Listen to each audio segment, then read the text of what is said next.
Let's go back in time. Oh, too far. Ah, perfect.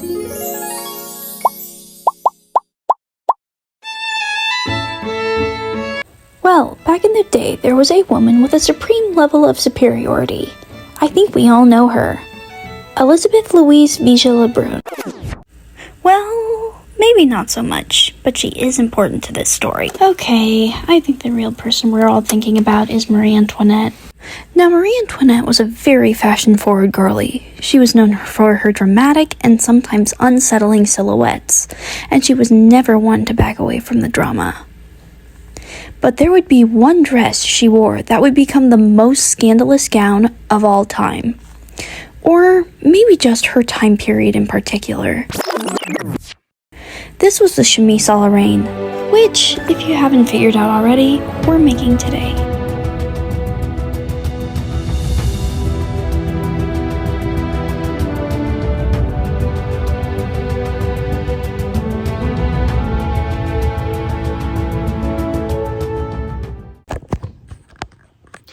Good morning and welcome back to Maddie Sews. Today we are making another harebrained project on the list of Maddie's 2025 collection of chaos. That's what I'm going to call it from now on. It's been a couple days and I have gone ahead and collected a large assortment of potential fabrics.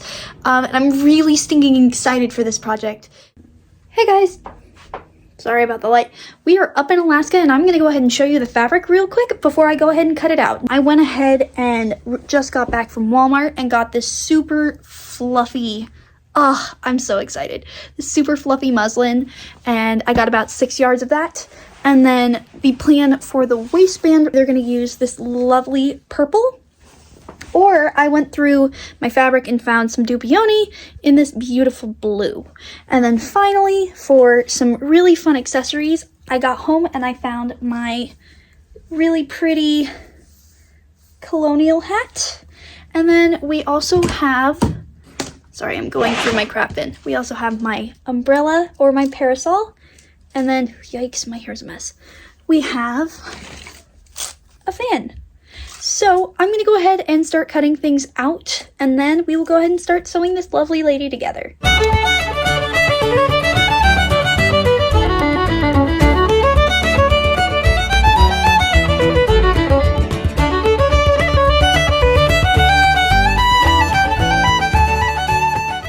So the first thing we're going to do now that we've sewn all of our underlayers together is sew the skirt of the chemise together. And to do that, we're going to go ahead and just attach the main body of the skirt to a dual waistband. And I'll explain what I mean in just a moment.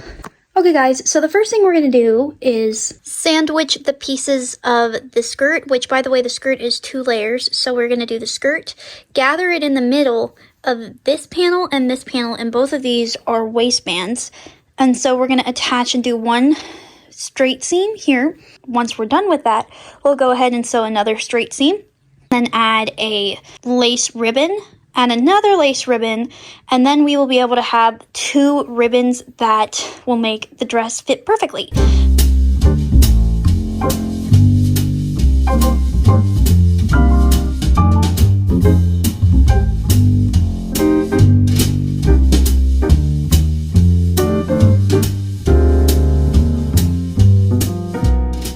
Okay guys, so here are the 2 casings completely sewn with the ribbons laced. Now all I have to do is tighten them when I put the dress on.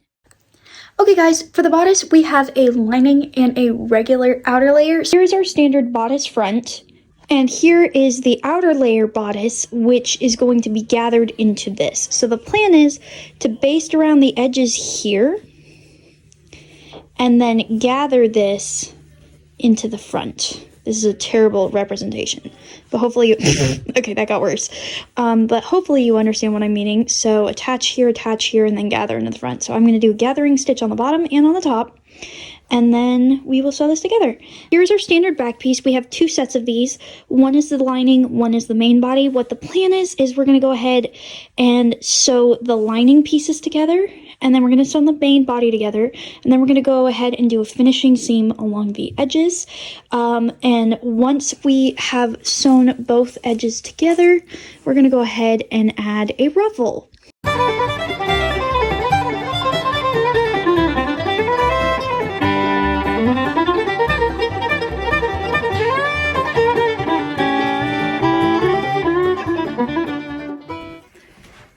guys, so here's the bodice mostly done. I went ahead and sewed a panel on top, and all I have to do is thread some cording through here in order to make it fit nicely. So now what I'm going to do before I do the cording is attach it to the skirt.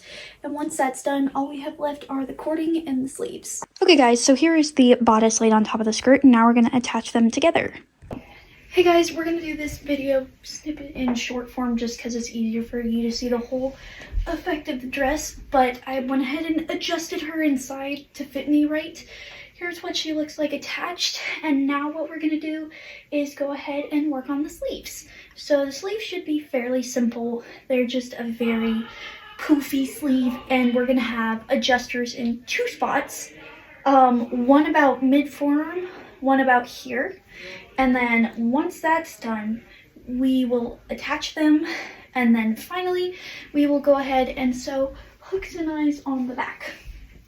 Now the last step we have for this project is creating a really pretty thick waistband with like a really fluffy bow in the back, and we're gonna make it, I think, out of a pink. So that'll be the last thing we have to do.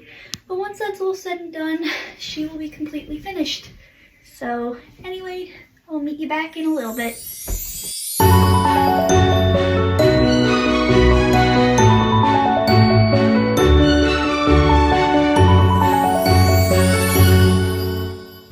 Hey guys, so I have gone ahead and attached both sleeves. Now the waistband got a little bit loose in the process of attaching it, but here's our dress currently. I think the sleeves turned out quite nice. So now the last thing we need to do is sew up halfway and then add some hooks and eyes. Hey guys, so we have this dress portion completely finished. She looks really cute. She's a bit long, but that's okay. And now the final step we have is to sew the bow and waistband together, and I went ahead and cut it in both the blue and the pink, and now I'm just going to sew them together, and then we will go ahead and head to the final result.